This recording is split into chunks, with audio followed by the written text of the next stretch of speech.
things you want to add to the chat as we go on. I think it's important to just sort of give you a brief idea of why we wrote the book in the first place. Many of you have got the book now, which is great, but this started about 4 years for us now, wasn't it? It was about 4 years ago, and we were asked to run a weekend away for a bunch of friends in Ireland, and they were all in the kind of 50, 60, 70 stage. And by the way, Act 3 in our definition is sort of 50-ish to 80-ish, so don't get hung up on the number. It's much more about a stage of life that perhaps you could say we used to call retirement. And we went as coaches to run this weekend away, and we stumbled across this phenomenon, really, which is a whole new adult life, another 30 years, more than any other generation, in better health, with perhaps opportunities and expectations. The old idea of retirement, perhaps our parents had, it's kind of gone to bed. When the retirement age of 65 was established earlier on in the 20th century, most people were dying just after 65, which is why they made the retirement date 65, because they wouldn't have to pay out for very long. But that's really changed hugely. Yeah, and they're now going to be paying a fortune for a very long time. Yeah. So then there was a couple of books coming out around then about the longevity. So the 100-Year Life was a big influencer for us as well. And we were, as coaches, picking up more and more clients who were wondering what on earth to do. So there were those reasons, we're all colliding. And then also our own personal experience of how our parents had dealt with retirement was really mixed. My mum was amazing, and she got stuck into all kinds of societies, and she opened an old people's home, and she was a massive influence in the neighbourhood and a volunteer, all kinds of things. And my dad retired and watched daytime telly. I remember asking him, just when he was about to retire from the LSE, I said, Robert, what are you going to do when you retire? And he said, nothing. And that's what he did. And that's exactly what he did. He did nothing. Well, he did do a couple of things. He ate ice cream. Yeah. He watched daytime TV. Yeah, and he hit the bottle. So, serious health warning. He hit the bottle and drank himself to death. So our models of retirement, and Adrian's parents as well, were pottering around doing the gardening and being good sorts. Yeah, my lot were planners, I think. They did plan their retirement. They planned their finances and everything very carefully, even though they didn't have very much. They did think about it. Yeah. So we had all of that above us, and we were watching people around us, how they were dealing with things. And along the way, we were bumping into people who were beginning to do quite interesting things. And we'll tell you a bit more about that as we go on. So the main ideas really for the book is we wanted to use stories, because everybody loves a good story. It's how people learn. It's how people reflect on their own lives, by reading about other stories like that. So we found more and more people who were doing amazing things. We interviewed over 35 people in the end, a huge range of people, and we'll tell you about some of them tonight. But we tried to cover as broad a spectrum as we could of people with different experiences and backgrounds, so that this book, we hope, will be as much use to as many people as possible. And then alongside... And the other thing was, as coaches, we wanted to take out of those stories, to be able to draw out some simple principles that people could use in their own lives. And so we wanted to kind of find a framework or a simple tool that people could use and apply to themselves, whatever their situation. Of course, everybody we meet is different. And so as coaches, when people often come on to us and have their first chat with us, often I find people say to me, I say, what do you want from a coach, or me as a coach? They say, well, I want your advice about X, Y, and Z. And I will usually say, well, I don't give advice. I think I can do something a bit better than that, which is to help you advise yourself, i.e. look inside and see what it is that you really want to do and where you want to go, that perhaps you haven't paid attention to. So that's the kind of principle that we wanted to put into the book, so that people who are reading the book could do a bit of self-coaching effectively. There are tools for that. It's a self-help book. Not many people like self-help books, but they are really helpful. And the idea being that people can do this without having access to others who might actually sit down and talk it through with them. Not everybody can have access to a good friend or a coach. Yeah. But I think what we wanted to do as well, something we do in our family, is every time we have a meal together, is we remember those people that we know who are not with us for whatever reason. And we're very aware that as we sit here tonight with all of you fabulous people, who many of whom we know and have known for a long time, all of us are being affected. 2 of our family here have got coronavirus, and out in our street I know people are isolating. So something we do is we light a candle. So we're just going to light a little candle to think about those who are struggling, who are worried, who are not well, and who we miss. Would you like to blow it out?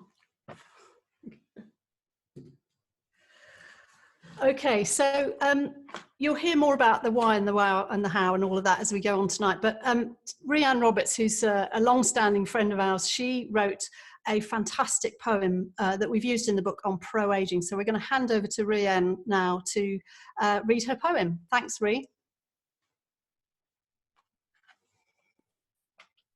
Oh. Is Reith there? Yeah, you should be unmuted now, Reith. I am Hi, unmuted. Reith. Hello, thank you very much for this opportunity to say hello to everybody. Hope you're all okay. This is me, this is Jeff, my husband, if you don't know, and we are isolating with our lovely children. So yeah, I'm going to read this little poem which I wrote a while ago, and Judy and Adrian kindly asked if they could include in their book. So it's called Still Here. What is this anti-aging nonsense? This anti-wrinkle potion peddling rubbish? How can one take a stance against time? All those lost moments flummoxed by lined up promises, seriously considering the retinol and retinox, the collagen and smologen, shelves collapsing under the weight of so much buttery piffle.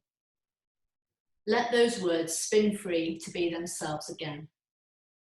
Me? I'm pro-aging actually.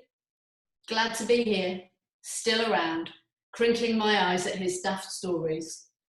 I'm all for it. Everyone should do it. Now take your airbrush lying mouth and sod off. Woo! Thank you, Reith. Absolutely love it, and it's also reproduced on the Out of the Box cards too. You can buy a pro-aging card from Out of the Box, which is a fantastic greetings card company that is reinventing cards mainly for girls and women. But that's fantastic. Thank you. I feel slightly guilty, as a lot of you know, my previous life was in advertising, and a lot of the world of advertising was about denying aging and anti-aging, selling a thing that doesn't exist. And I'm pretty glad to be out of that world. So yeah, thanks, Reith. Yeah, we are pro-aging. So we're going to ask Martin Rowe to join us now. Martin Rowe was the best man at our wedding 31 years ago this year. He still is the best man. He still is the best man, yes. And he's been a huge supporter and influencer of all of our Act 3 work and the writing, and he's featured in the book as well. So if you're in the room, we'd say let's give it up for Martin Rowe. Thank you. Can we see Martin? I'm here. I can see myself. Hello. Hey, hello. There he is. I thought, so I'm going to ask you a few quick questions, but let me ask you an obvious one to start with. There are 4 acts altogether. Give us a quick summary of what each of those acts are.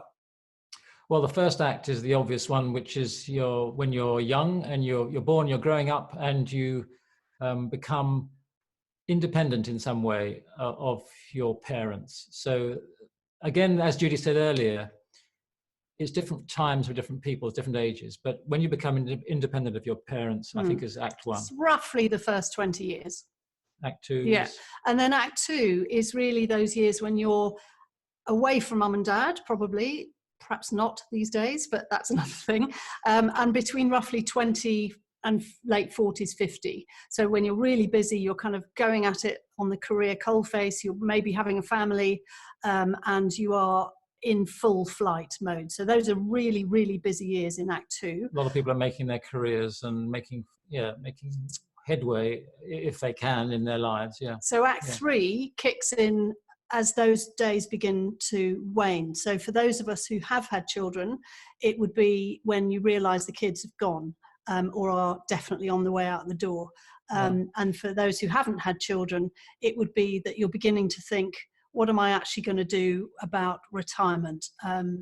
For some people, that's been obvious since the day they thought about it, but for others, they're really beginning to be bewildered. We've met people who are in completely different places about the issue of retirement. Some people, it's a big thing. Other people don't even imagine they'll ever do it. So it's not a great word, actually. It has sort of tiredness in it and a sort of feel about it. Yeah.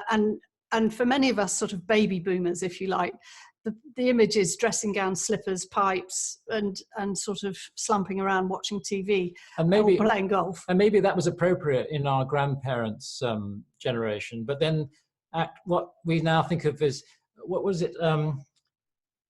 Someone said that life used to be a 3-act play with a very poor third act. That was Truman Capote. Truman Capote. Yeah. Life is a play with a very badly written third act.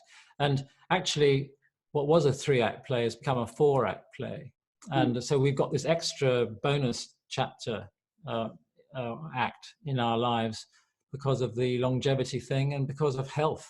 I mean, this is ironic. We're talking in the middle of an international pandemic, but that notwithstanding, it's still true. So we're thinking of Act 4 as being the bit which is more about decline and fall. Yeah, when a lot of the opportunities have gone. Yeah. So, and that we don't really address that very much in the book, but we do have a chapter on death, which some people have found very, very useful already, because to be frank, it's not something that people talk about very, very much. I spoke to a friend, Nick Battle, who may or may not be on now. He's taken 18 funerals in the last month. He's a celebrant. Yeah. So, that's a whole... Yeah, that's mainly for Act 4. And I think one of the sentences that kicked us into writing this book as well was we came across this idea of walking into the future backwards, and what a car crash that's going to look like if you've done no thinking, no planning. And, at this stage in our lives, all of us, we really need to have written our wills. We need to have thought about power of attorney, all of those kind of potentially scary conversations, but it is absolutely crucial, and it does a massive favor to your loved ones who are going to have to sort out the mess. So that's one of the things we tackle. So that's kind of where those are the 4 acts in that way. So Act 3 is the interesting one for this. Yeah, you use the metaphor of seasons. So for our parents' generation, effectively, they had spring and summer like we do, but autumn and winter were collapsed into one season, and we now have autumn and winter as distinct seasons, and the book is about autumn. That's right, yeah. And the central metaphor in the book is the idea of a tree, which is one grand idea from which the entire book hangs. Can you tell us a bit more about the tree? Well, as an advertising bloke, I remember saying to Judy, people are going to forget everything. If they read the book, they're going to forget everything if we're not very on it. And so we wanted to reduce the thing down to a really, really simple metaphor that is hard to forget. And yet not deny the complexity of all the stuff, not to trivialize it or to be glib about the issues. We're talking about life and death stuff. We're talking about fear, loss, transition, all sorts of big topics. But we're also talking about play and work and money and friends, health, all kinds of stuff. So we came up with this idea of a tree, and it took us a while, of course, as these things do, to kind of wrestle with what to do with that. Have we got a picture of the tree? We do. I think, Tilly, could you produce a picture of the tree? We'll just whip you through this, because obviously on a little night like this, we won't be able to cover everything. So that's the book cover. So we move on from that to the actual tree. Keep going. There we are. There we are. Well done. So those 4 roots at the bottom are the most important bit. And sorry, you can't see my fingers pointing at them. And they are, as you can see, they are your attitude. And the reason that is the first root is because if you can do something constructive and positive about your attitude, everything else in your tree, so your health and all the other bits up in the branches, which we'll come to in a minute, will be in better shape if you can adapt a positive attitude. And we pinched that idea from Viktor Frankl, who wrote an amazing book, I'm sure loads of you have read it, called Man's Search for Meaning. And that was about the attitude that he saw in the death camps in the Second World War. He was a doctor who was imprisoned, and he noticed very astutely that there are all these people were in the same circumstance, but some people chose to find some sort of purpose. It was an attitude of a choice where they could make some sense of it just for themselves in order to be able to survive. And others who decided, again, a choice, that it was hopeless, they're the ones that expired, basically, just died. They did. And also we interviewed an amazing guy who was given the most awful cancer diagnosis, you know, hardly any chance at all he'd make it. And when he was given that diagnosis, the consultant left him and his wife in the room, and the nurse came in, and this guy said, you've seen many people hear this kind of news. What is the thing we can do here? What's the major difference we need to think about? And she said, oh, attitude, every time. So we realized that if people on the front line like that, with a serious life-threatening position, can find attitude makes a difference, how much does that say to the rest of us? So that's the first route. And then purpose, and more than anything, you know, in these Act 3 years, you've probably got more of a chance to think, why am I here? Purpose is the why. What is my life about, and what is my legacy to myself, to my family, to this world? And perhaps for many, many years you've been living some kind of half-life, or living a life that you thought you should be living because that's what good people do. But this is your chance before health issues or other calamities like coronavirus come in and take those choices away. And I think, because I know quite a lot of you on this call are very aware of and know people who've got extremely profound purpose in their lives, which is great. But also for some people, we mentioned a guy who just got a dog, and for that person, that was the way for him to find his purpose. Values, the third one, is a slippery word, and it's really the how you go about behaving, how you go about doing your life. And that, again, we met a guy recently who said, I've never been asked what my values are. And often in the corporate world, we're used to corporations talking about their values, their corporate values. And excuse me, a lot of the time people know that that's complete bollocks, that the company doesn't do what they say the way they will behave. They just don't do it. But it's very important to pay attention to that as a person, I think. And I think one of the most astonishing people that we interviewed was a couple who might be on this call actually, who aged late 50s, adopted 3 small children, having seen their own 3 children leave home. And, you know, it's sort of 5 or 6 years in and we're still in touch with them. But that was a values-driven decision, which was, it's important to be generous, it's important to offer a chance to people who don't have a chance, and they were able to offer that to those 3. And you know, I mean, you know, they are not grown up yet, but they are doing way better than they would have done. And the last one is key relationships, and this is again, you know, a sensitive one. We're trying in this book to make it both a readable book, and I think of it sometimes like a posh toilet book, actually, but it's also not shy of talking about really, really important stuff. And relationships can be very painful for people. But it's important, we think, to pay attention to that. And, you know, we say, you know, you service your car, you service your boiler every year. And how do you service, or do you service your relationship? What's the way to do that? It needs an MOT. It needs an MOT. Does. And we do it. We pinched the idea from our friends Malcolm and Meryl, and who I hope are on this call. And they gave us this wisdom many years ago. And I mean, as I said, we've been married 30 years. Many of you in relationships will have been quite a long time as well now. But actually, we try and go away for a day once a year and look at the big buckets of our relationships. So our work and our finances, but also how are you? How are you doing? You know, 64. Going to be 60 in November. We've got no parents left, so we go and give our relationship a jolly good hoovering and make some plans and goals to take it forward. Because if that key relationship, your partnership or your parents or your children or your close friend, or even the relationship with your dog, or let alone with yourself, is wobbling, your whole tree is shaking and not in good shape.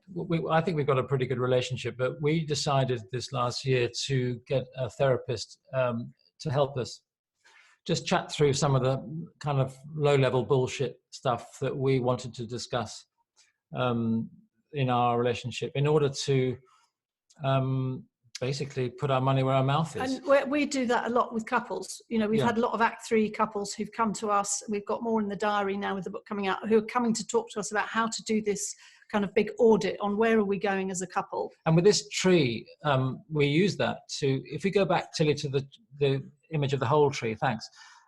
So the idea of the tree, Martin, just to summarize what the answer to the question is, a tree is able to withstand almost any storm if it's got good roots. And people who come to our workshops, we do workshops for the Guardian masterclasses and other stuff. We've noticed people often come in thinking about, they're worrying about money or health. But actually our thesis in the book is, if you've got great roots, you can have compromised health, you know, not perfect money situations, and all other things in the branches can be less than perfect, but actually you'll still be okay. So, you know, we would say to people, it's not about how much money you've got, how beautiful or otherwise your home is, or whether you're completely healthy. Yeah. So this has come from a long time of working out what it is that really helps people. And interestingly, with coronavirus going on, there's a lot of people who are not in Act 3 who are also beginning to ask these really big questions down the bottom. I've been doing quite a lot of work with people this week who are really desperate at home, very worried about their futures and very worried about getting through these next few weeks and months with trying to work and have young children at home. So these 4 areas are massively significant. Yeah, so you talked about the roots, and we recognise that the trunk, the health, is essential for all of us, which you've got 7 branches. If you pick a couple, what did you discover in your research for the book that surprised you about those branches? Well, for me, the one that I really enjoyed was play, because I think maybe sometimes I find playing hard myself, and I also think that we don't allow ourselves to play. There's a lovely quote, people don't grow older because they people don't stop playing because they grow older because they stop playing. It's George Bernard Shaw. It's George Bernard Shaw. Because I'm old, I can't remember anything. Yeah. But finally we got there. But yeah, it's about you know, why did we stop playing as people? You know, in Act 2, a lot of us got too busy, too serious, and so that for me was an important one. I think, if I'm allowed to pick 2, the work branches, the stories we found about people transforming themselves in their working lives, from the guy who had always wanted to be a dancer but didn't think he was allowed to be a dancer, and he's now a dancer and dancing around the world in a company called the Company of Elders, and never been more fulfilled. Age 60. In his 60s, he's out there doing it. And I mean, loads and loads of stories about people who've just said, yep, that's what I want to do. The lady who was a children's dentist, a professor of dentistry, and she's now a weaver. So people doing astonishing things in that slot of their lives that was work. And then also what we've noticed is that we had the world there. And what that means was things like climate change and politics, stuff like that keeps you awake at night. Only about 18 months ago, we did a Guardian masterclass, and we asked people to split into groups around the room to discuss each branch. And we said, we put up a sign all around the room for each branch. And we asked people to walk over to the sign that they were interested to spend more time chatting with others about. Now, there were 2 people in the world. And everybody else was in money or 6 work. 6 or 8 or 10 in all the other ones. Yeah, some people were in home. So home is my home fit for purpose as I grow older? Do I need to sell up and move nearer my family or my friends? You know, what does that look like? And if the people we've talked to who again did the planning and downsized before it was too late, and an absolute nightmare to try and work out how to do that, have had more peace and contentment and opportunity as they've got older, because they've got that home decision sorted out. But yeah, the world branch is really interesting because that now is massively important to It's people. suddenly become bigger, yeah. Special branch just means there's always one little something somewhere for people that is their particular thing. I'll just ask one more question and I'll hand it back to Tilly. In your research and writing, what did the two of you discover about yourselves and about the future of your life, which you hadn't expected to discover? Well, it's kind of worth staying together. Yeah. You know, oh yeah, there's our goat. We'll come to the goat in a minute, actually, but I think what we've discovered was hope and a sense of optimism and a sense of truth and reality. You know, you will see there are some people in there who've had really difficult situations, but what is it that's helped them to get through, or even just to tread water. So we didn't just want this to be a kind of, you can do anything you've ever wanted to do, you know, you've just got to believe and all that. We didn't want to be all glossy and twinkly. This is a very real book, but it is an optimistic book, and that there's always hope, and there's it's a bit like now, you know, you've probably seen on Twitter, there's things that are not cancelled. Kindness is one of them. Thinking about your neighbours is another one. A blue sky, a daffodil. Daffodil's you know, not cancelled, yeah. So it's how are you thinking about something. So I think hearing people's stories about what they'd done and how they'd found the courage to do amazing things was an utter privilege and gift. And you know, I will be thankful for that for however many days I've got left.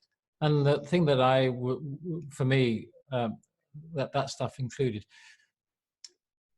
it was a real joy to be able to just write the book with Judy. The fact that we could actually sit down and write without ripping each other's clothes off, stuff to bit or clothes off, that actually was a genuine team effort when we'd never actually written anything substantial before together, and that was just amazing. And I think it boils down to sort of testing those 4 root things that we mentioned, that those things are true for us. So we're not just saying that this is a model that's true for other people. We're trying to make that stuff work. Yeah. And it is painful sometimes. And we are so not perfect. Yeah. She says loudly, written in ink across my forehead, you know, that we've had moments, and, you know, with this coronavirus stuff going around as well, we've had moments where we thought, what do we know? You know, just that sense of, oh shit, this is actually really tough, really difficult. But actually, somehow, there's the grace that comes with a new day, and you can start again. So there's something about being very true about how you feel, acknowledging how you feel, but not letting it completely drown you, and working out, once you've acknowledged how you feel, what you might possibly be able to do. And perhaps you need a chat with somebody else to help you work that out. Oh, Adrian's got the book open.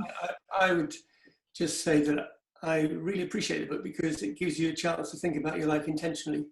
Most of us live life unintentionally. And for me, it's an opportunity to think, oh, okay, let's make a plan here. What are my priorities? How can I reflect on my life and live the kind of life at the end of which I think, oh, I'm glad I lived that life.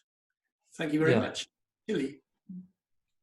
Well, I think one of the things we were inspired by was the 5 Regrets of the Dying, in a book written by a hospice worker. That was part of our early research, and you know, obviously the 5 regrets are in the book, but essentially the most common one was, I wish I'd lived a life more true to myself. Yeah. Rather than the life I thought I should lead, or that other people expected of me. We're so much influenced by our parents and the society around us, and to actually carve our own path is much, much harder than it should be, to be honest. Yeah.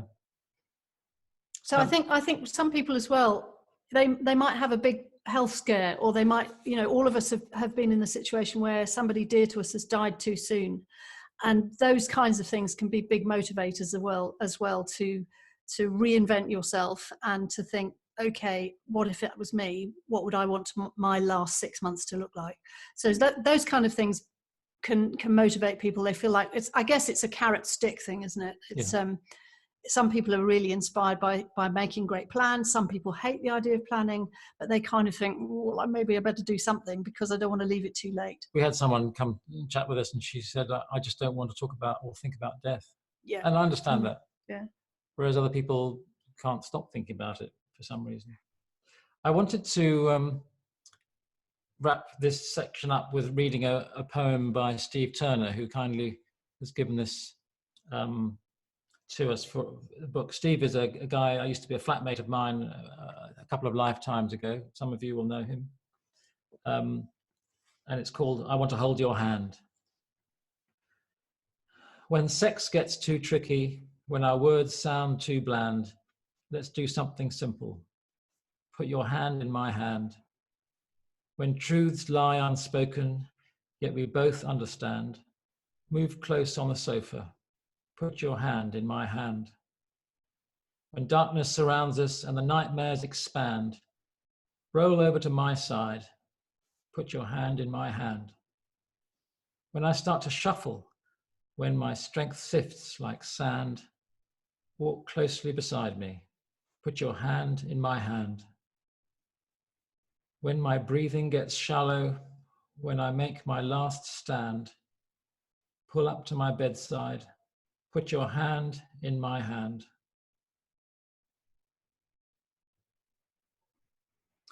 Thanks, Steve. It's a bit of a somber one, but it also is remarkably apposite, given that we put this in long before we'd heard of coronavirus. Yep. And I just want to be aware as well that, you know, this is not all about couples.